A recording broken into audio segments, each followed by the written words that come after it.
Um dos pilares da nossa vida comunitária, e uma das perguntas que mais tem nos feito refletir, é que tipo de relações pessoais desenvolvemos enquanto somos família de Deus. Esse sempre será um argumento de questão para nos definirmos como família cristã. No meu relacionamento com a Shirley, qual é a marca dessa relação? O que determina que nós somos um? Que tipo de relações pessoais nós estamos desenvolvendo como igreja? As pessoas que congregam juntos, elas vão amadurecendo no nosso meio e elas têm que tipo de atitude uns com os outros? Será que a maioria se torna apenas espectadores? Vem no domingo e assiste uma apresentação de alguns poucos? Ou será que nós podemos cair no risco de nos tornarmos frequentadores? A igreja se configura num aspecto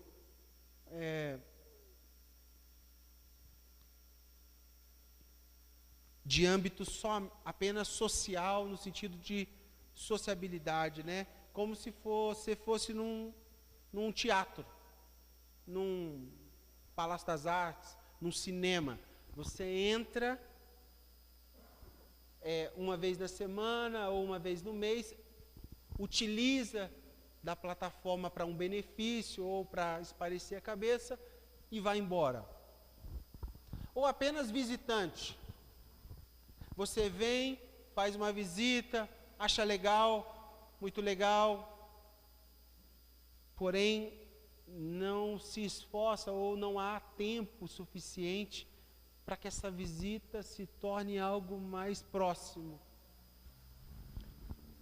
Ou corremos o risco de tratar a igreja como apenas usuários.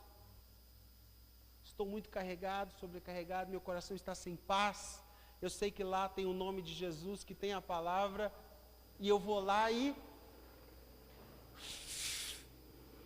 no domingo e vou embora. Ou será que vamos nos tornar membros? Ou somos membros, né? E a palavra membro é muito importante para nós. O Lucas esteve aqui, Lucas da Jocum Campinas, e ele fez Quantos estavam naquele dia? Ele fez um exemplo para nós assim, espetacular. Ele disse assim, que você pode até ter função, né? Supondo, se eu perdi o pé, eu tenho um amigo, Ronan, que é corredor, vai fazer uma maratona de 42 quilômetros e ele não tem daqui para baixo. Então ele é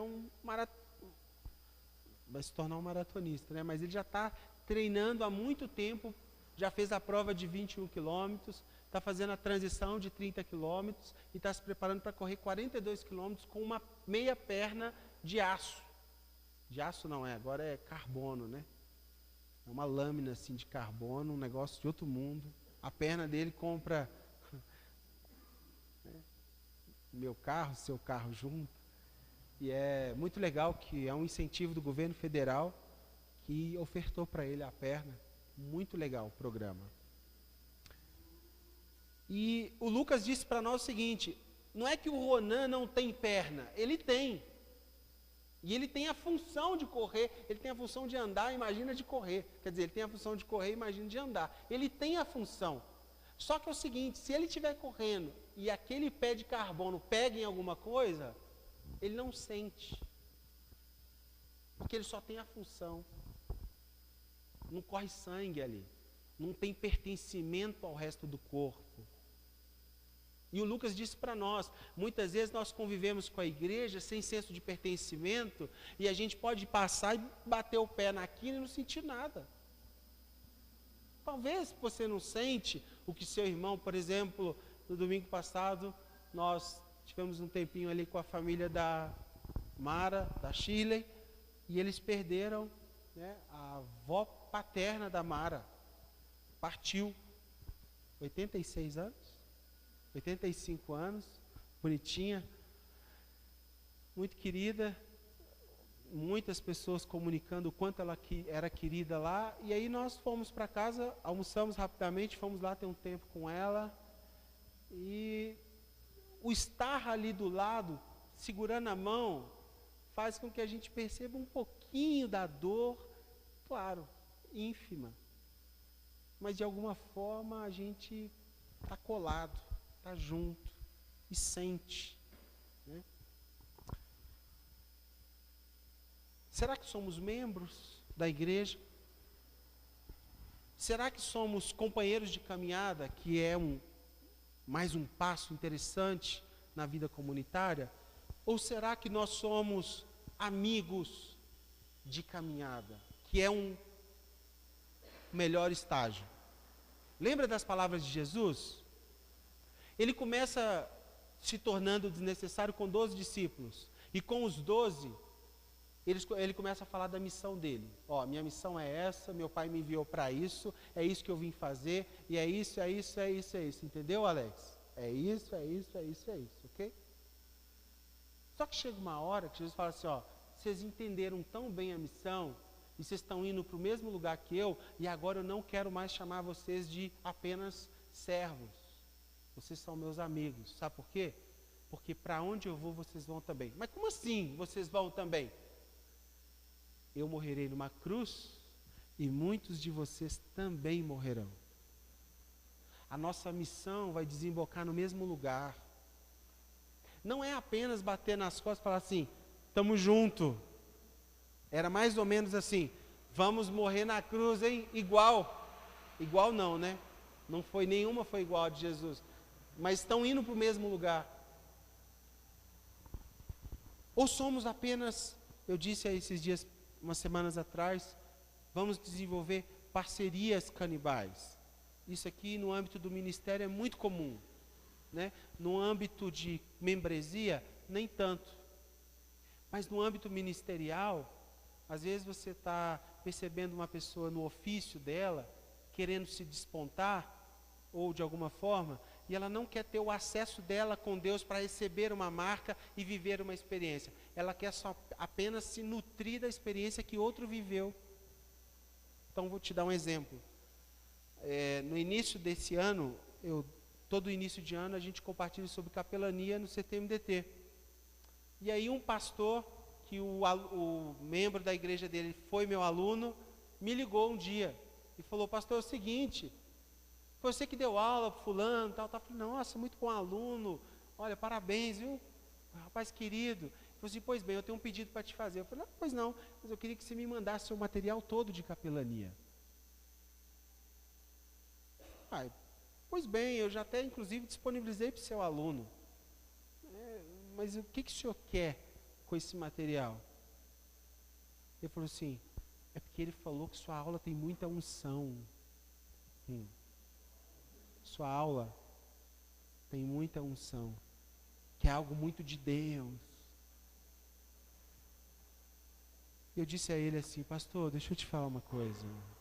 O que seu aluno tem, o que eu posso te mandar por e-mail, são apenas palavras, papel. Agora, a dor que construiu, que está por trás desse papel, foi 4 anos numa cidade chamada Citrolândia, que começou com os rancenianos, e a minha vida para o ofício começou dentro de um hospital de rancenianos. Por que o senhor continua com essa mania de querer o negócio pronto e não viver uma realidade que pode ser sua? Então, quando eu digo parcerias canibais, é quando a pessoa quer se valer de uma atuação sem a ação. E isso é totalmente falso. Esse nosso amigo, o Anderson, que falou essa frase para nós esses dias, certa vez alguém invadiu a casa dele e o que ele tinha de mais valioso, sabe o que era? O computador e tudo que Deus tinha dado para ele numa história de 12, 13 anos de vivência com ele. E sabe por que alguém mandou invadir a casa dele? para enfiar um pendrive e copiar os arquivos dele, só para isso. Não roubou nada, só os arquivos. Sabe por quê? Porque aquela pessoa que mandou alguém entrar na casa dele para roubar os arquivos, sabe o que ele tem de mais precioso? Uma palavra. Só que essa palavra, ela é confiada numa perspectiva da vida. Não é uma palavra que eu compartilho e o Bruno lê aqui e acontece a mesma coisa. Não funciona assim, a matemática não é essa. Só que a igreja ainda acha que isso funciona. E aí, cria-se os parceiros canibais. Ele quer chegar e falar assim, mas como é que você chegou nessa revelação aí? Me dá a revelação. Você dá a revelação para ele, ele fala e não acontece nada. Está entendendo? Que tipo de relação estamos construindo como igreja em geral, né? Esse texto que nós abrimos aqui, pessoal, é vital para a gente entender que existe uma proposta de unidade ou de proximidade entre irmãos de sangue ou credo.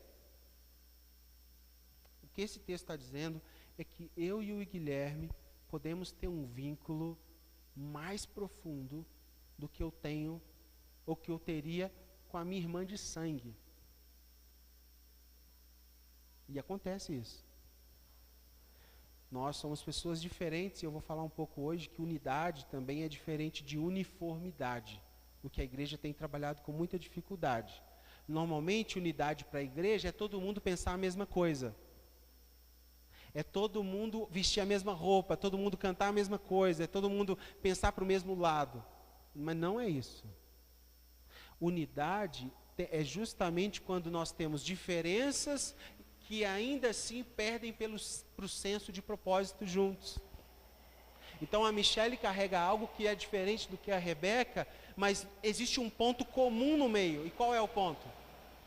Cristo. Cristo é o ponto que vai nos unir. Não é o que eu visto, o que eu penso, o que eu faço ou deixo de fazer. E no Novo Testamento, o entendimento vai ampliar com a palavra comunhão, que é koinonia. Todo mundo já ouviu isso 1 milhão de vezes, né? Mas o que significa koinonia? Comunidade. Nossa base daqui, nossa base no sentido de fundamento, é que existe no mínimo 3 características para se falar igreja. Existe igreja universal de Deus, não é essa universal, mas a igreja do reinado universal de Cristo sobre a terra, ok? Todos os crentes do mundo formam a eclésia, a igreja universal de Deus. O segundo entendimento de igreja é que existe a igreja, a igreja como comunidade, como assembleia dos santos, aqueles que se reúnem em torno do nome de Cristo. E existe ainda uma terceira característica da igreja, que é a igreja como instituição. É o nome, CNPJ, conta bancária. Todas 3 têm perspectivas diferentes, vidas diferentes e dinâmicas diferentes. Comunhão não tem nada a ver com essa igreja universal, porque não tem como ter comunhão com o mundo inteiro ao mesmo tempo. E também não tem a ver com uma instituição de nome Igreja Pão da Vida. Comunhão tem a ver com o senso de pertencimento que é desenvolvido na relação semanal ou cotidiana entre aqueles que acreditam em Cristo. Ponto. Koinonia, para nós, tem esse sentido de aquecer uma amizade. E nós temos dito que é quando a própria vida de Cristo começa a afetar a nossa vida, e essa vida também afeta a vida do lado, e essa vida do lado também percebe que a sua está sendo afetada, e é o mesmo fator que atua nos dois. Então, o exemplo da Shirley, eu tenho tido o privilégio de a chamar também de mãe, né? Uma forma de honrar o que o coração dela mais expressa para mim. Então, eu sou irmão da Mara mesmo, né, e tenho tentado ser um filho para Shirley. Só que ela, ao mesmo tempo, se reporta a mim como o quê? Como o pastor dela, gente. Cheguei lá no velório, falei, ei, é o contrário, hoje eu sou seu filho aqui. Aí a Mara, vai dar uma palavra? Falei, óbvio que não. É você que vai dar, ué. Estou aqui como família.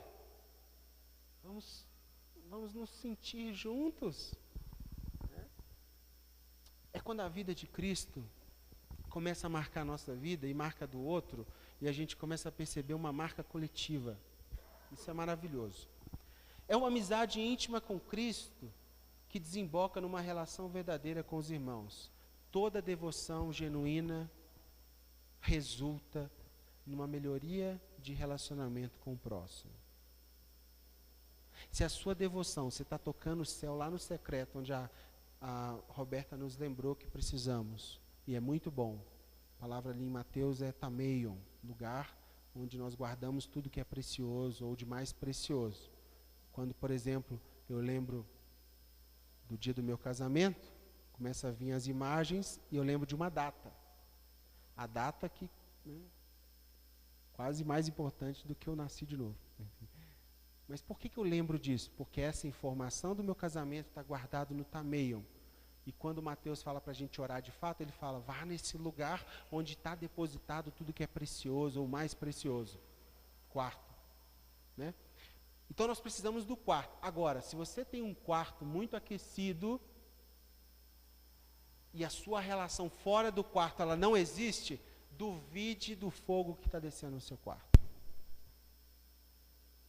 Porque toda relação aquecida com Deus, ela vai resultar numa melhor relação com o que está do lado, com o próximo. E por que nós estamos falando isso hoje, no primeiro dia? Porque desse mês, no primeiro domingo desse mês? Porque não é óbvio que uma pessoa cristã viva entre os cristãos. Não é óbvio. Gente, não é óbvio nem que um filho viva como filho dentro de uma casa. Não é óbvio. Imagina ser óbvio que um cristão viva em meio aos cristãos. Também não é óbvio. Por quê? Porque nós, como seres caídos, nós temos dificuldade com o senso de pertencer a algo. Nós validamos nos mínimos detalhes. Nós criamos resistências. O que vimos muitas vezes são pessoas que estão no mesmo ambiente, porém são particionadas. Como se elas estivessem estranhas uns aos outros. A perspectiva de você ir numa reunião, entrar lá e prestar um serviço de devoção coletiva a Deus com quem você não conhece, ok. É uma expressão de louvor, de glória, de serviço a Deus, beleza. Mas você definir que você tem comunhão com essa pessoa que você nunca falou, nunca olhou, nunca sentiu nada por ela, é algo irracional. Não existe. Comunhão não é uma chave que a gente consegue e não consegue. Então, por exemplo, se abre o Facebook, tem lá, reunião de pastores. Aí, o pastor mais bonzinho coloca lá, tendo comunhão com os pastores e tal. Eu queria ser uma pulga para estar lá no meio e ver se no coração de um que está sentado do outro não pensa assim, quantos membros será que está na igreja dele? Quanto será que ele ganha? Será que ele cuida bem da família? Porque eu não tenho tempo para fazer nada. Como é que ele está? Mas olha a roupa dele. Mas olha o telefone que ele usa. Olha o carro que ele chegou. Ou seja, é possível a gente estar no mesmo ambiente como esse, pequeno, com poucas pessoas e ainda assim sermos totalmente particionados. Qual que é o resultado? O resultado é desconfiança, insegurança. A gente fica medindo o outro. Será que a Roberta vai falar aquilo? Se ela falar, aí acabou. A limite dela já era. Insegurança, as pessoas não se mostram. Frustração, sentem frustradas. Né? Senso de competição, já viu isso em algum lugar? Quando a pessoa começa a angariar valor pelo que faz, e aí ela chega e ela é pau para toda a obra. Faxina na igreja, estou dentro. Oração quarta-feira, estou dentro. Reunião de ensino, estou dentro. Pregar no domingo, estou dentro. O louvor faltou, eu faço. Toma cuidado com esse tipo de gente. Muito cuidado. Competição, perseguição, individualismo, egoísmo, consumo. Trata a igreja como um ambiente, já que é de Deus, então vamos consumir tudo. É porque não pertence a ela. Ela não sente aquilo. Jesus encarnado, eu fico pensando na Trindade como uma baita desafio da comunhão. Pensa comigo. Deus, Jesus, o Espírito Santo, eternamente Trindade desde sempre. Já eram um. E alguém vai descer aqui com uma outra missão. Se esse alguém que vai descer não fosse de fato um com eles, para passar o que esse homem passou, e sabe o que me assusta? Que a cruz, lá em João capítulo 11, vai dizer que a morte de cruz tem como alicerce fundamental para que nossos egoísmos e partidos fossem minimizados em um ponto: o sacrifício de Jesus. Lá em João capítulo 11 ele fala que foi para que nós nos tornássemos um que ele perdeu a vida. Só que nós nos relacionamos muitas vezes sem essa perspectiva que custou muito caro a proposta de comunhão. A cruz é um fator catalisador para o corpo. Jesus foi esse laço de união entre eu, rebelde, e você, rebelde.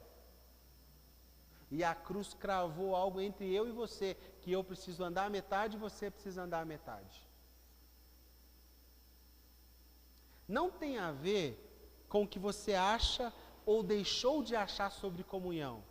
O Novo Testamento, a comunhão significa: entenda que existe um fator catalisador. O que é catalisador? De agrupamento, que faz da liga. E esse fator se chama cruz. Cristo, a nova vida no Filho de Deus.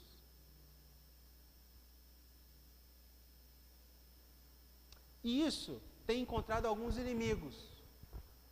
Porque muitas pessoas definem comunhão por afinidade com outras pessoas. Então a pessoa chega e fala assim: Alex, não tem como não gostar dele, né? Essa carinha dele. Falei pro meu pai ontem, meu pai foi na minha casa e falei assim: você tem que ver. Esses dias teve a última audiência do processo, e aí eles chamaram o Alex sozinho primeiro. A juíza, o juiz tinha trocado a juíza, uma juíza de 41 anos, 41 acho, faleceu. E aí a juíza substituta não conhecia o Alex, o juiz conhecia e ele não estava lá. E aí ela chamou o Alex e pediu para ele contar a história dele, para ela antes da gente entrar, e a gente lá fora. Quando eu entro dentro da sala, uns 15, 20 minutos depois, está a mulher do computador. 3 negócios e a juíza, antes de eu sentar ela, vocês têm certeza, né? Que vocês acharam um diamante, um tesouro. Vocês têm certeza que vocês estão fazendo. Né? Tipo assim, é vocês que estão ganhando. Ela entendeu direitinho. Né? Enfim, aí ele com essa carinha aqui, quem não... todo mundo, quem não gosta? Fácil. Vai lá em casa. Né, amor? Vai lá. Vai lá passar a semana. Vai lá chegar 9 horas da noite, acabamos de fazer um lanchinho, ele vira para a mãe: ô mãe, tem janta? Né? Vai lá na escola dele.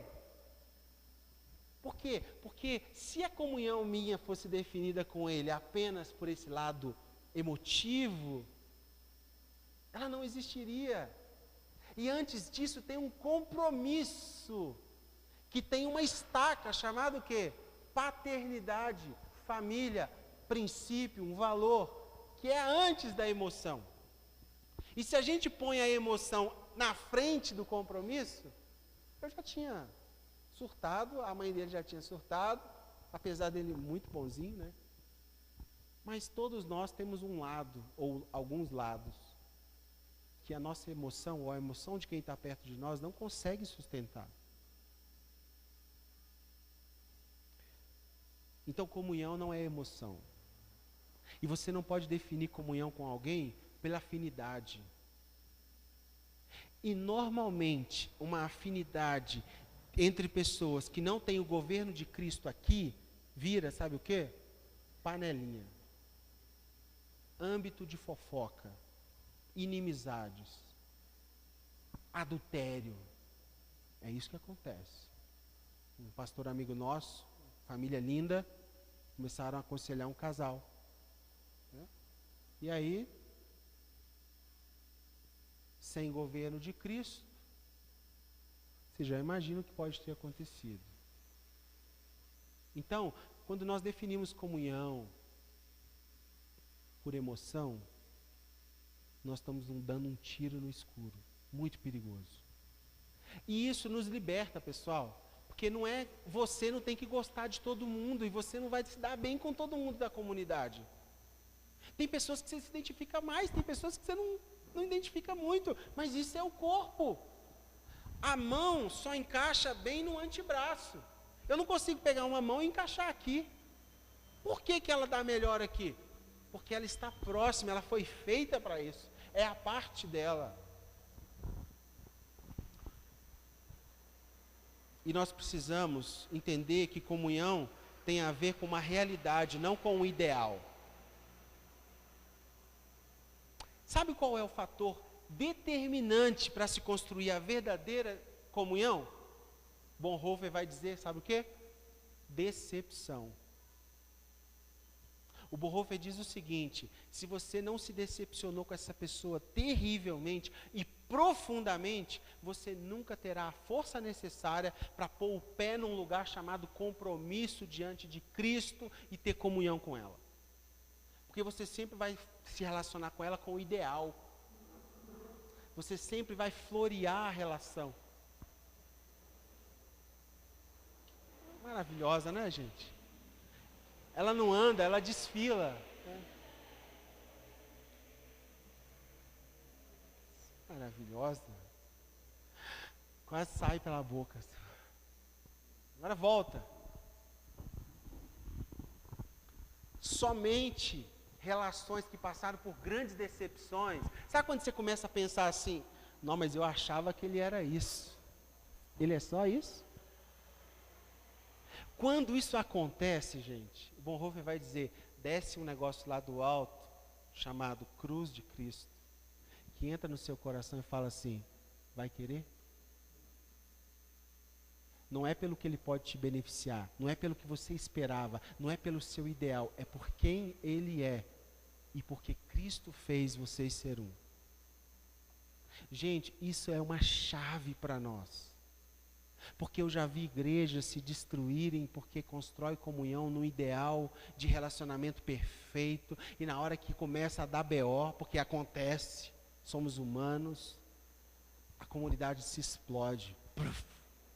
Por sobra nada. O dia que o pastor titular é contrariado pelo seu corpo de pastores, meu amigo, começa-se o caos na igreja. Quanto mais cedo a pessoa na comunidade passar por essa decepção, melhor para os dois. Melhor para ambos. Pergunta para o casalzinho que quer ficar noivo. Ele chega na sua casa, senta lá e começa a contar. Não, estou muito feliz, ele é o homem da minha vida. Uau, ele me deu um presente, ele isso e aquilo. Eu, muito bom. Então, vocês oram junto, a gente ora. Nossa, ele tem tanto fogo por Deus, sabe, pastor? Ele é um homem de Deus. Eu, nossa, uau, é isso, hein? Esse tipo de homem aí está escasso, mas é isso mesmo. Então, e ele é trabalhador, nossa, ele trabalha demais, tem que ver. E a família dele? Nossa, a família então, a mãe dele me ama. Aí eu já dou um passo para trás. Eu já fico lá. E aí, pastor, você faz nosso noivado? Aí eu falo assim, depende. Quantas vezes vocês já brigaram? Quantas vezes ele já se alterou com você num lugar, numa região do tom de voz que você não gosta? Porque se isso nunca aconteceu, vai viver mais um pouquinho, filho. Caminha mais um pouco. Sabe por quê? Porque você está projetando sua vida num ideal que não existe. Nós somos humanos. Nós somos terrivelmente pecadores. Nós temos dificuldades extravagantes por aceitação, por trabalho, de escravizar o outro. E a chance de você casar com esse rapaz e amanhã ele se tornar um crápula, você vai chegar aqui para mim e vai falar, você não sabe o que eu fiz? Eu falei, eu sei o que você fez. Você casou com um ideal, cara. E a vida não é ideal. Tá bom, pastor, mas o que é então? Casamento é um compromisso. Não tem emoção entre você e o compromisso. Pode parecer frio, mas o start para você chegar nesse lugar de comunhão com uma mulher e com um homem, não tem emoção. Não deveria ter. É um compromisso. Haja o que houver, eu estarei aqui. Você será minha única mulher e eu serei seu único homem para todo sempre. E eu prefiro tirar minha vida e te matar do que te trair. Se você falar isso e escrever no papel, vou começar a pensar em fazer seu noivado, seu casamento. Como que nós comungamos aqui como comunidade? Eu, como servo de vocês, não tenho a presunção de agradar a todos vocês. Quem sou eu para isso? Quem sou eu?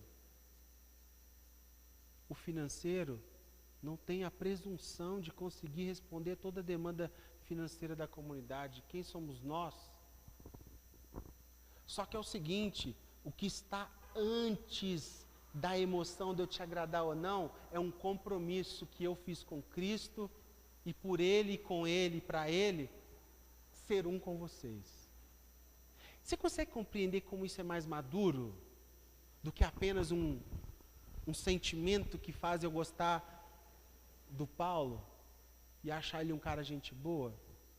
E o risco de pessoas não entenderem isso, sabe o que vira? Já foi numa igreja, num lugar, num ambiente, onde o pastor faz um tanto de discípulo igualzinho ele? Veste igual, fala igual, usa o cabelo igual, as falas são iguais, a Bíblia é a mesma, o carro anda igual. A chance da gente transformar a igreja num útero de gerar cópias é muito grande. Por quê? Porque existe um cara muito bom projetando em série homens muito bons. Isso não existe. Isso é falso. Isso não é comunhão. Comunhão é quando duas pessoas bem diferentes se olham e falam assim, cara, não vou muito com a sua cara, te acho meio tirado, mas o que Cristo faz na sua vida, eu acho que a gente pode se comungar de alguma forma, e vice-versa. Isso é maravilhoso. David, você está muito arredio a novas amizades? Muito pelo contrário. É porque eu descobri que quando você não tem ideal, quando você não coloca emoção demais para o compromisso, e antes de tudo isso você coloca o compromisso, sabe o que acontece? Você começa a andar junto. E quando você começa a andar junto, sabe o que acontece? Você começa a fazer coisas junto. E sabe quando você começa a fazer coisas junto, sabe o que acontece? Você vira amigo. Você começa a se comprometer, sentir dores pelo outro que você não sentia antes. E aí nascem as amizades com um novo selo, chamado decepção. Decepção. Já perdi muitas pessoas por decepção, porque eu não sabia disso. Quem me ensinou isso aqui me ensinou tarde, mas hoje antes de eu gerar a minha amizade com o Juninho, pelo que ele pode me fazer, eu ponho uma estaca no meio. É o que Cristo fez. É a proposta de Cristo para nós. E isso aqui é imutável. Amém? E aí nós precisamos transicionar do ideal de comunhão para uma comunhão verdadeira. Essa semana eu tive o privilégio, junto com a Michele, de servir na escola da Jocum, no meio da comunidade São Lucas da Serra, né? E é uma base missionária no meio da comunidade mesmo. Está lá há 25 anos, um trabalho espetacular, e estava trabalhando numa escola de desenvolvimento comunitário, falando para missionários do mundo, várias partes do mundo, numa salinha, querendo falar sobre plantação de igreja. Aí, uma perguntinha básica. Quantos aqui são parte da igreja? Sabe o que eu mais vejo hoje? Missionários que estão com o coração disposto a ir para qualquer parte do mundo, falar o que for preciso, fazer o que for necessário, mas não estão dispostos a ser igreja. Aí a minha pergunta, Paulo, é a seguinte: o missionário vai lá para a África, lá para a Turquia, chega lá, fala de Jesus para a pessoa, uau, onde que eu consigo cultivar isso que você está me falando? Numa igreja. Mas qual? Não, vai para a igreja. Não, mas peraí, você me falou tudo isso para mim ir para um lugar que você não está? Como assim? Não assustem. 75% dos missionários no campo transcultural não tem nenhum vínculo com a igreja. E eu pergunto para vocês, eles estão lá fazendo missões de quê? O resultado é para quê? Vai levar esse povo para onde? Onde que eles vão se sentir parte, uma família? Se nós termos comunhão pelo ideal da emoção, nós vamos ter relações amparadas pela recompensa. Se o Paulo fazer isso por mim, eu tenho comunhão com ele.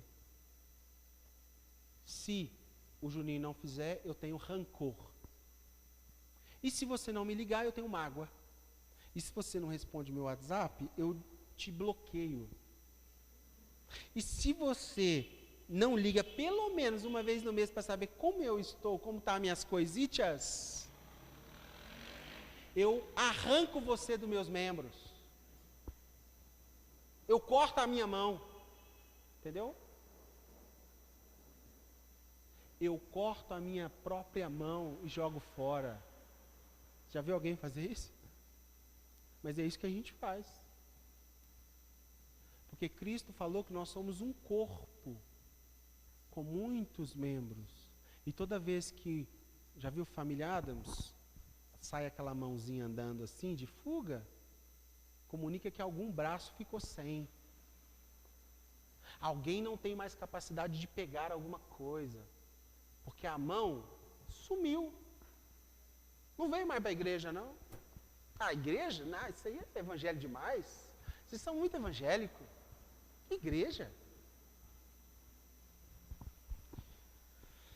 Não devemos entrar em comunhão por causa do sentimentalismo. A nossa comunhão primeira é com Deus. E Ele nos faz ser irmãos uns com os outros. E isso faz com que a gente perceba o quanto o corpo, com todos os seus defeitos, ele traz vida para os membros. O que é a hanseníase? Tem um livro que a gente está procurando, se você souber onde tem, me ajude. Chama A Dádiva da Dor, Paul Brand. Paul Brand diz o seguinte, ele é um médico, cirurgião, e ele diz o seguinte, que ele foi trabalhar como convidado de fazer cirurgia num hospital de hansenianos. E trabalhou lá muitos anos. Como ele era muito inteligente, ele começa a estudar a origem da lepra, da hanseníase, e ele descobre o seguinte, que não era o bacilo que acometia e apodrecia a carne. O que apodrecia as extremidades dos membros não era o bacilo. Sabe o que era? A ausência de movimento. Então, se você for lá na colônia de Santa Isabel, você vai perceber que muitos dos pacientes lá não têm as extremidades. Não foi a bactéria que comeu, como eu imaginava também. Vai apodrecendo e cai. Foi porque ele parou de ter sensibilidade e automaticamente ele perde a circulação naquela região, não tem movimento, não tem fluxo, aquela parte começa a necrosar e cai. E esse Paul Brand, ele erradicou a hanseníase em 3 anos, sem nenhum medicamento, na região onde ele trabalhava. Sabe com o quê? Melhorando as relações interpessoais. Só com isso. Paul Brand e Philip Yancey. Philip Yancey é que traduziu para o português. O livro está esgotado, eu pedi a Lídia essa semana. Está esgotado na editora, se alguém... Opa, você compartilha o grupo aí para nós colocar aqui. Então temos em PDF já, ó, um bom passo. Romanos 15, 7. Vamos avançar um pouquinho e já concluímos. Romanos 15, 7. Estamos juntos? Romanos 15, 7. Portanto, deixa eu ligar um negocinho aqui que está um pouquinho calor.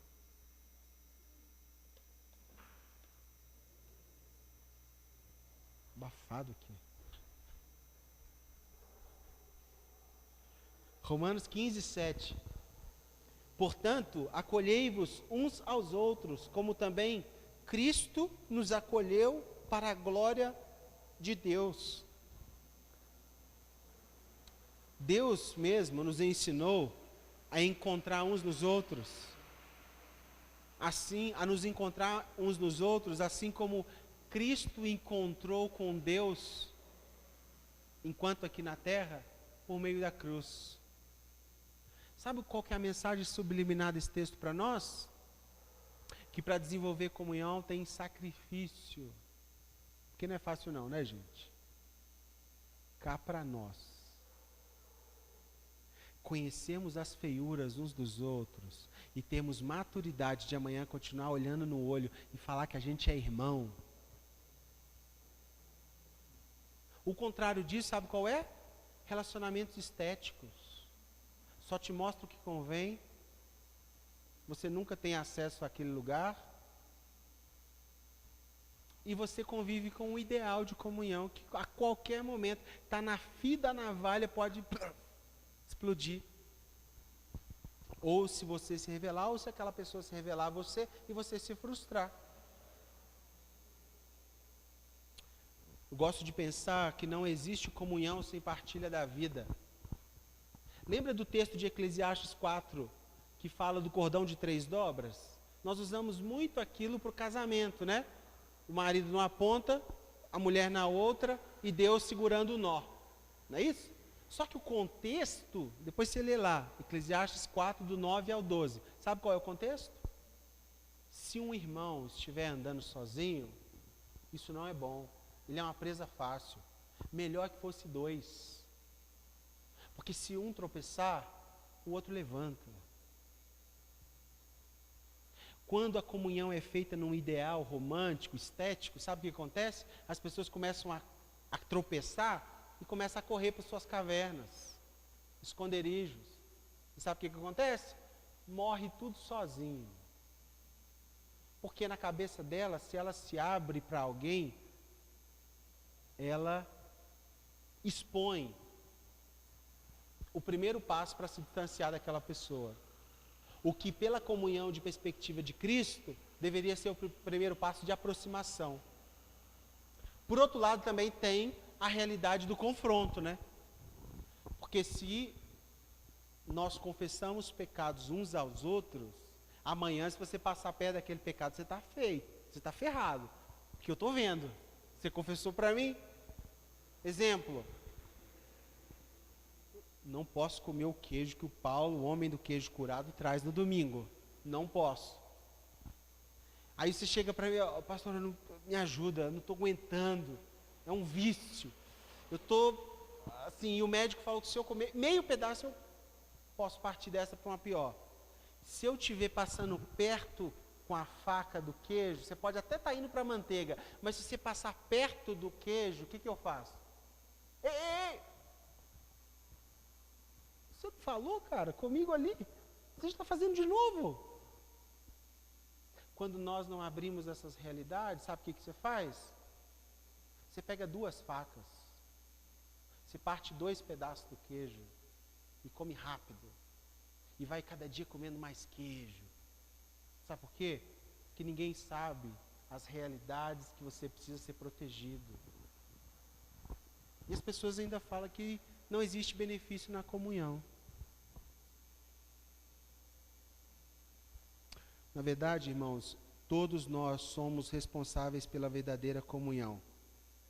E comunhão não é um clube onde você se sente bem, que as pessoas te tratam bem, que você ama estar do lado dessas pessoas. Não. Comunhão é um princípio, é um valor, é um compromisso. Eu gosto de um texto de 1 Coríntios capítulo 9, que fala sobre as cismas, as rusgas. 1 Coríntios 1, versículo 9.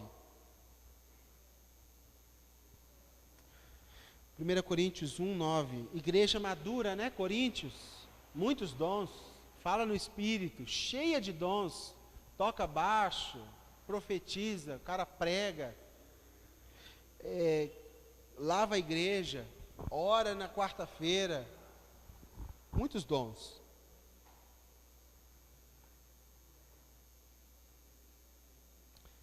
Primeira Coríntios 1:9. Fiel é Deus pelo qual foste chamados à comunhão de seu Filho Jesus Cristo, nosso Senhor. Então, rogo-vos, versículo 10, irmãos, pelo nome do Senhor Jesus Cristo, que vocês falem todos a mesma língua, e que não haja entre vocês divisões, antes sejam inteiramente unidos na mesma disposição mental e no mesmo parecer. A palavra divisões aqui é a palavra cismas, cisuras. Sabe quando lá no México teve o terremoto e as ruas foram abrindo crateras, aquelas fendas assim, e aí a pessoa chegava para olhar, não tinha fim, não conseguia ver, acabava a luz e a fenda continuava. O que Paulo está falando que havia em Corinto é: vocês têm muitos dons, vocês sabem muito de Deus, vocês estão em um louvor maravilhoso, mas tem um problema grave que eu quero tratar ainda no 1º capítulo da minha carta a vocês. Vocês têm divisões, vocês têm cisuras, vocês têm uma péssima mania de fazer grupinhos, de panelinha, de conversa fiada uns dos outros. E aí Paulo começa a descer a madeira em Corinto. Em vez disso, por causa do que Cristo fez no versículo 9, nos deu comunhão com seu Filho, sejam unidos. Não é aquela união assim, nossa, todo mundo se trata, né, nos dedos para não machucar o outro. Que isso, gente? Isso não é vida, não. É uma união que tem a ver com restaurar, seja qual for o momento, uma proximidade que liga um osso que está quebrado ontem e hoje precisa de tratamento. Ao invés de amputar, é uma união que coloca o gesso e o osso que está quebrado começa a colar. É uma disposição mental de ir para o mesmo lugar. E esse lugar não é a missão da sua instituição. Se chama Reino Vindouro. Muitas pessoas estão se unindo pelo serviço, gente. Você tem que vir para a nossa igreja. Tem que conhecer lá. Nossa, a gente é muito legal. A gente tem um projeto tal, projeto tal, projeto tal. Aí a pessoa vem. Aí ela chega e começa a se decepcionar com as pessoas. Só que tem uns trabalhinhos aí. Só que ela veio por causa da missão da igreja. do trabalho da igreja. E toda vez que nós unimos pessoas por causa do trabalho, o que a gente faz? A gente comunica para elas que elas valem o que elas fazem. E o dia que elas param de fazer, o que acontece com ela na igreja? Você não tem valor, né? Então eu não posso ter comunhão com você. Sabe onde que isso resulta? Abusos, utilitarismo. Não é isso? Você tocava no louvor, glória a Deus. Você não quer tocar mais? Não tem que vir na igreja, né? Eu não devo ter valor. É assim que as pessoas pensam. Você é o pastor da igreja. Amanhã você se torna apenas o irmão da igreja que serve. Não tem mais utilidade a vocês, eu vou para outro lugar. O que é isso, gente? Quando que um título pode te dar um senso de pertencimento? Compreende? Tem alguém? O mesmo parecer. Qual é o parecer? Cristo foi para uma cruz para estabelecer um corpo. Em Atos, no começo da igreja, tinha uma característica muito peculiar que a gente gostaria muito de um dia alcançar.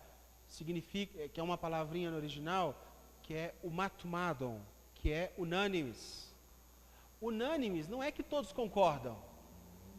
Unânime significa que todos têm uma mesma missão, independente do que você pensa. Mais ou menos o seguinte, ontem eu comecei a ver Mulher Maravilha, né? Me falaram que é um filme muito bom. Tem muitos princípios de Deus, então eu fui lá ver. Aí comecei a ver. Foi criada uma terra-média lá, uma outra terra, eles trocaram o nome dos textos da Bíblia, mas mesma coisa. Existia um Deus, alguém se rebelou, caiu num lugar, esse Ares quer fazer com que todo mundo se rebele, e quer lançar maldade no mundo inteiro, mesma história. Só que me chamou a atenção o seguinte, eles separaram uma ilha e colocaram só mulheres lá. Colocaram uma arma que é potência para destruir o inimigo delas, que é o Ares lá, que é o Satanás. E eles disseram o seguinte, não vou contar o final não, independente, não vou queimar o filme, hein? Independente do que você pense ou ache, esta é a arma que você tem. É um círculo assim com uma espada no meio. Essa é a arma que vocês têm para vencer o inimigo. Ok? E detalhe, vocês vão ter que lutar por esse propósito.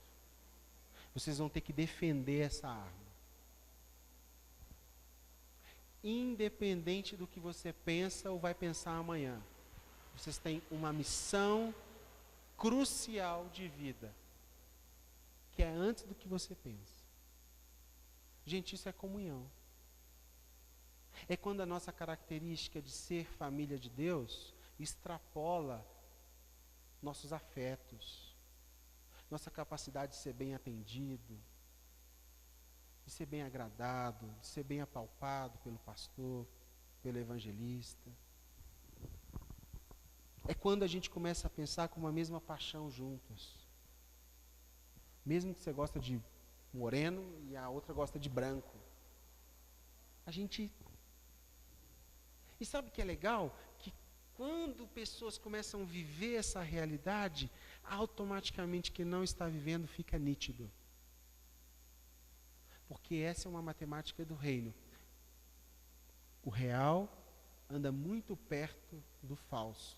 E toda vez que o real se manifesta, o falso fica nítido. O que está por trás do que eu estou repartindo com vocês, não é o que você pode fazer para a igreja. Não é se você é legal ou não é. Não é se você peca ou não. Não é se você dorme ou não, não é se você toca ou não, não é se você traz queijo ou não, não é se você traz pão ou não, é se você sabe o que Cristo fez. Porque Cristo deu a vida por nós, para que nós fôssemos o seu corpo. E por isso que comunhão requer compromisso. Por isso que o negócio não é solto assim, não é desbandado. Sabe por quê? Porque precisa ter um... A gente precisa a gente precisa se pertencer pactualmente, como Cristo. Como Cristo fez. Então é menos panelinha, é um compromisso com Cristo. É menos clubismo. Sabe na igreja quando começa a crescer muito, aí que vai tendo aqueles grupos, né? Fulano que dá bem com fulano, aí só sai para almoçar com ciclano. Fulana que só conversa bem com ciclano, aí só fica com fulana. Sabe onde que é isso que vai resultar? Problema. Que é maravilhoso quando pessoas distintas, com características muito diferentes, se conhecem e percebem que uma pode trocar com a outra. Características que uma não tem e que a outra tem. E que agora faz com que os dois se tornem mais fortes. Se você junta duas pessoas muito parecidas, o que acontece? A pessoa chega e fala assim, nossa, eu amei você desde o primeiro dia que eu te vi, você acredita? A gente pensa muito igual. Não, a gente usa a mesma bolsa, a gente usa o mesmo sapato. Então, amiga, você pode até me pedir emprestado, sabe? Se você quiser. Porque a gente usa até a mesma maquiagem, o mesmo batom, o mesmo perfume. A gente é igualzinho. Cara, que pobreza. Porque o valor está quando você é alguém, ou tem se construído alguém, e conhece o diferente. E começa a receber atributos do diferente e dá atributos porque é diferente. Amanhã o valor do todo é muito maior. Por isso que a gente não desenvolve panelinhas. A gente pode ter afinidades, um mais com um e menos com o outro.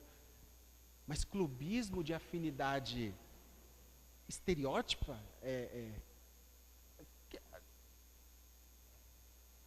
um compromisso chamado comunhão.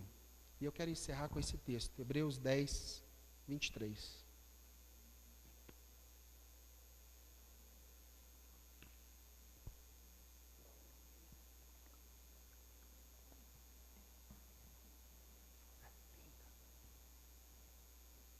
Hebreus 10, 23.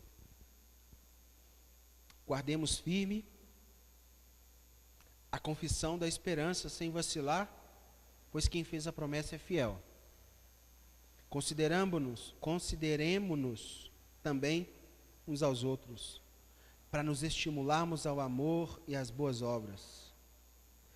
Não deixemos de congregar, como é costume de alguns, antes façamos admoestações, e tanto mais quando vê que o dia, com D maiúsculo, se aproxima. Efraim, cheguei. Gente, Efraim morava em São Paulo, trabalhava numa missão, na Visão Mundial, veio para BH, aí veio aqui umas 2 vezes, falou assim, acho que eu vou caminhar com vocês aí. Tem jeito? Claro que tem. Mas não tem mais nenhum, cara. Você não precisa...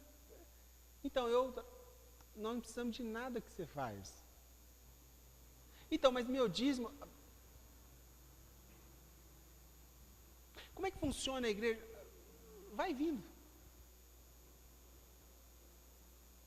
A palavra que congregar tem um senso de chamar para o lado. De não necessariamente estar aqui, pode estar aqui, mas ele sabe para onde ele pode olhar e aonde quem está aqui pode olhar. Mas tem uma palavra que me assusta muito, que é não deixei de congregar, não deixarmos, nós não deixemos, sei lá como é que está aí, não deixarmos de congregar, não é isso? A palavra deixar aqui é a palavra deserção de um soldado em pleno campo de batalha. Então cheguei. Soldado do BOP, tá bom? Demorou. Cadê o fuzil? Aí, vamos entrar juntos, tá certo? Nós somos companheiros de quartel e a missão é essa, subir a Rocinha e achar o Rogério 157. Nós vamos revirar casa por casa, beleza? Lá dentro eu acho que não tem fuzil, lá não tem risco, tá bom? Não tem perigo de alguém atirar com bala perdida, tá certo? Então a gente precisa ir bem coordenado a ação. Então, deixar seria o seguinte, não deixar de congregar. Ó, vira as costas aí, como é que nós vamos subir? Eu tampo as suas costas, estou com colete, e ele também. Não é isso? Estamos subindo a rocinha. Como é que a gente entra? Eu com a minha arma aqui, ó. Quem quer matar ele? Não é assim? E ele... Ah lá o cara querendo atirar em mim lá. Você não está vendo. Mais ou menos isso. A palavra deixar aí, que o escritor de Hebreus usa, é o seguinte. Fica aí. É isso aqui, ó. Fica aí. Pode subir. Pode ir que eu estou te vendo. Eu vou lá na UPP fazer uma reunião, depois eu volto. Fica aí. Essa semana eu tenho um convite de um clube maravilhoso. Pode ir. Não tem muito compromisso com você, não. Seu colete é bom. Amigo, é o seguinte, a gente é até companheiro de quartel, você vai me desculpar, viu? Mas vai ser só 4 semanas sem vir. Pode continuar subindo. É isso. Ah, inclusive, tá aqui. Não. Você vai ter que subir. Não tem como você não subir. Espera aí. Inclusive, eu vou te dar a minha arma. Você pode ter mais aqui, ó, meu fuzil. Aqui, ó. Eu quero muito que você seja abençoado no caminho, tá bom? Você não passe sede, tá? Quero muito que você chegue lá. Mas pode ir. Para não.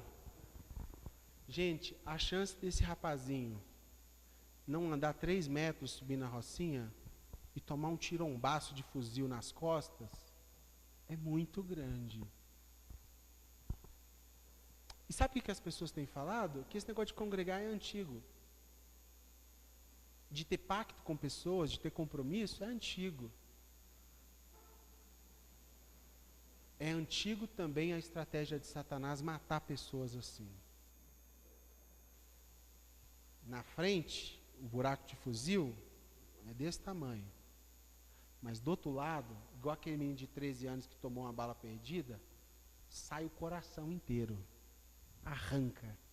Faz um buraco de 20 centímetros de diâmetro. Sabe por causa de quê? Porque alguém, no meio da caminhada, falou assim, hoje eu não tô afim. Tô nem aí para eles, cara. Na verdade, eles são interesseiros. Eles querem meu dízimo. Não, hoje choveu. Eu na igreja? Não, ontem aquela chuvinha para dormir, né? Por que não, né, irmãos? E aí acha que o pastor vai ficar contabilizando. Sabe aquele diácono? Gente, se o Tiago chegar com um dia com isso, você não deixa ele usar. Mas tem um diácono que fica um reloginho contando as pessoas. Aquele negócio do inferno. Né? Tipo, se veio muitas pessoas, nosso culto está bom. Se veio poucas pessoas, não temos comunhão. Mais ou menos isso. Aí é um dia que a Roberta, que é o braço, está precisando de uma mão. E que ela não tem força suficiente para pegar algo. E aí ela vai e estica o braço para encaixar na mão que está do lado dela. A mão aqui. Exemplo. X. Estava aqui. Mas não está mais.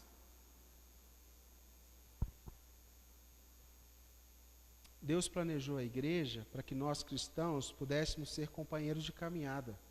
Pode vir. Devolva minhas armas. Ainda bem que você está vivo, né? Essa semana, o Efraim não tem família aqui em BH, a não sermos nós. E aí eu tive uma ideia, recebi ele na minha casa, trocamos uma ideia, beleza, me contou um pouco da história dele, foi muito legal. O que eu posso ajudar lá na igreja? Aí eu respondi, o que vocês acham? Nada. Mas como assim nada? Eu falei, não, nada. Não preciso de nada. Se está existindo até aqui sem você, o que você acha que você pode fazer aqui? Né?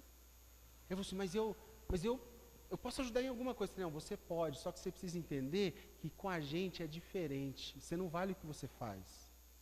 Então fica no banco sentadinho, tomando café, sendo beneficiado pelo som. Na hora que seu coração estiver bem anestesiado, que não vai mudar nada seu valor entre fazer e não fazer, aí você pode começar a servir. Porque não corre o risco de amanhã você deixar de servir porque a igreja deixou de te aplaudir. Mas aí eu pensei assim, puxa, o cara está sozinho aqui. Os pais queridos, né?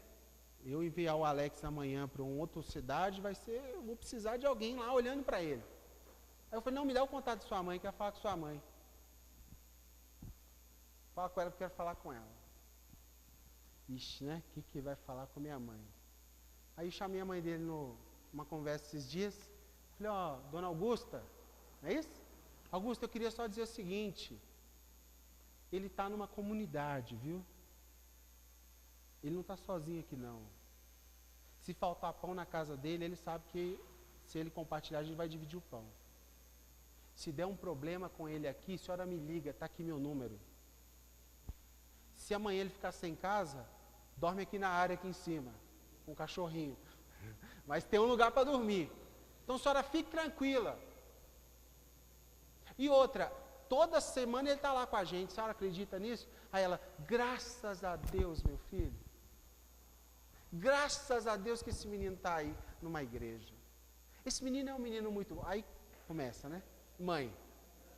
Aí eu, não exagera, que não é tudo isso. A senhora aqui é mãe. Aí ela falou assim, olha, vocês são resposta de oração. Você é a resposta. Eu falei, eu não. Quem sou eu de fazer isso?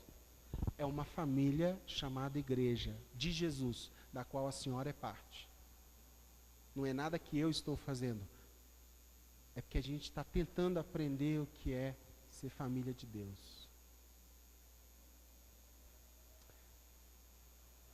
Comunhão requer compromisso. Se amanhã o Efraim faz alguma coisa que não deve, sabe o que a mãe dele vai fazer? Primeira coisa, aqui em BH, ligar para mim. Pastor, o que aconteceu? Você não se comprometeu com ele? Aí eu vou ter que explicar para ela, minha senhora, eu comprometi, porém ele quebrou o propósito, ou não. Ou amanhã ele volta para casa, ou vai para qualquer lugar do mundo, e ela encontra com ele e fala assim, meu filho, como você está bem, como você está maduro, como você está olhando para Jesus, que dádiva é essa? Você amadureceu tanto, o que fizeram com você? Não foi o pastor, foi uma vida comunitária que ele se submeteu, e a cada dia foi se tornando um membro de um grande corpo. Um corpo que tem um cabeça, que só se move pelo corpo.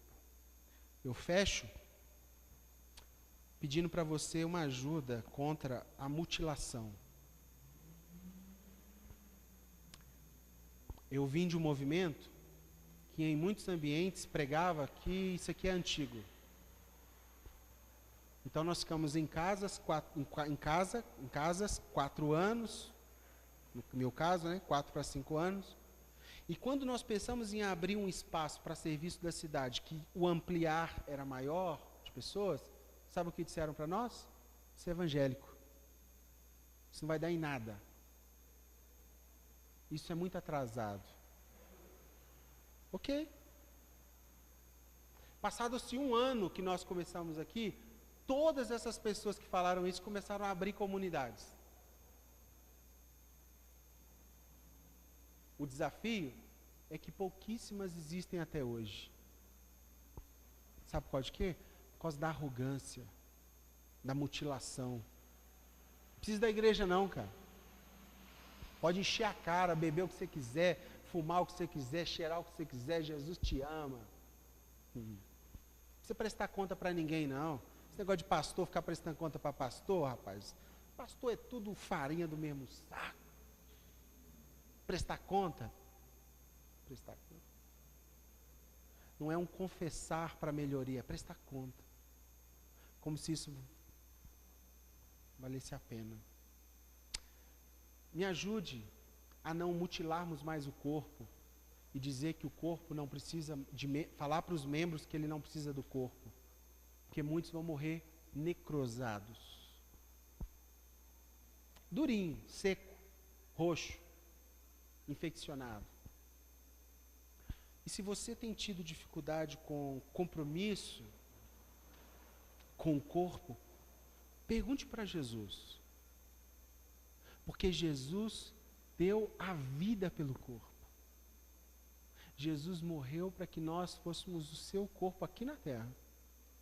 Se você tem tido dificuldade, pergunte a Jesus o que ele acha de você se submeter ao convívio cotidiano com pessoas. E por último, eu peço que você me ajude em oração pela igreja, que a igreja passa por dias muito difíceis. Do lado de cá, animadores de plateia, espectadores, cultura do dinheiro, do estrelismo. Do lado de cá, não precisamos da igreja para nada. Vivo muito bem. Eu prefiro também um café da manhã na minha casa do que um café comunitário, onde eu não sei se vai sobrar o pão que eu vou comer. E aqui no meio pode estar nós, que não queremos aquilo que esta igreja faz, e não queremos também romper com a igreja porque ela tem coisas a ser melhoradas. Nesse lugar pode estar nós, com uma palavra de restauração da igreja, e que a igreja se congregue, que tenha agrupamento de pessoas honestas, para que Cristo seja visto em nós, porque apenas quando nós formos um, nós iremos comunicar a primordial essência de quem Deus é. O Pai, o Filho e o Espírito Santo são um só, do mesmo jeito que Ele nos chamou, como membros, para ser um com a cabeça, que é Cristo.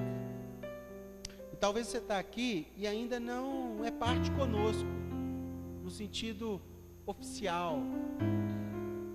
Eu quero dizer que o papel, ele só ratifica, ele só se compromete com algo que já existe.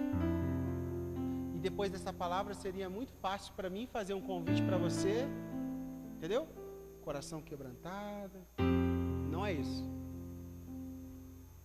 O convite que eu faço para você é: reflita. Será que você já experimentou o que de fato é congregar, ser parte, partilhar a sua vida? Pai, obrigado por essa manhã. Obrigado pelos meus irmãos. Obrigado pelo privilégio de saber que não é pelo que a gente pode fazer um pelo outro, mas pelo que Cristo fez. Obrigado por aprender esse princípio da decepção como o start da verdadeira comunhão. Obrigado, Jesus. Obrigado porque as nossas relações, elas independem do retorno que as pessoas podem nos dar. Obrigado porque o meu valor não está nos aplausos, no reconhecimento do trabalho, no número de membros, no quanto de dinheiro a igreja tem, no quanto as pessoas são capazes de bajular. Obrigado porque o nosso valor como tua igreja está centrado em quem Cristo é. E nós como corpo, como membros, queremos responder de maneira efetiva os movimentos que esse cabeça comunica para nós. Nós como corpo precisamos dos pés para dar o passo, mas também precisamos do tronco, também precisamos das pernas e também precisamos dos joelhos que fazem o movimento, e precisamos também do impulso dos braços. E nós oramos, Pai, nesse momento para todos esses que estão segregados, como aquela mão do filme que anda por aí sem saber para onde vai. Que o Senhor de alguma forma vá ao encontro desses membros e os traga para o teu corpo, Não estamos falando para a nossa instituição, estamos dizendo para o teu corpo, o corpo de Cristo, em nome de Jesus. Pai, eu oro também que nesse mês que iremos fechar mais um ciclo, 3 anos, com essa proposta de serviço à cidade, que seja um mês especial para nós, Jesus. Que seja um mês que nós sejamos capazes de perceber o plano de voo para os próximos anos. Quais serão as paradas? Onde será o reabastecimento? Onde será o voo que vamos buscar resgatar pessoas no meio de lugares escuros? Queremos ouvir isso do Senhor, Deus. E para você que já é parte conosco há algum tempo e até hoje não tinha compreendido a profundidade do que significa ser parte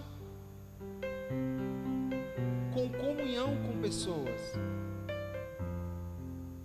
que você tenha senso de responsabilidade pelo que você ouviu essa manhã,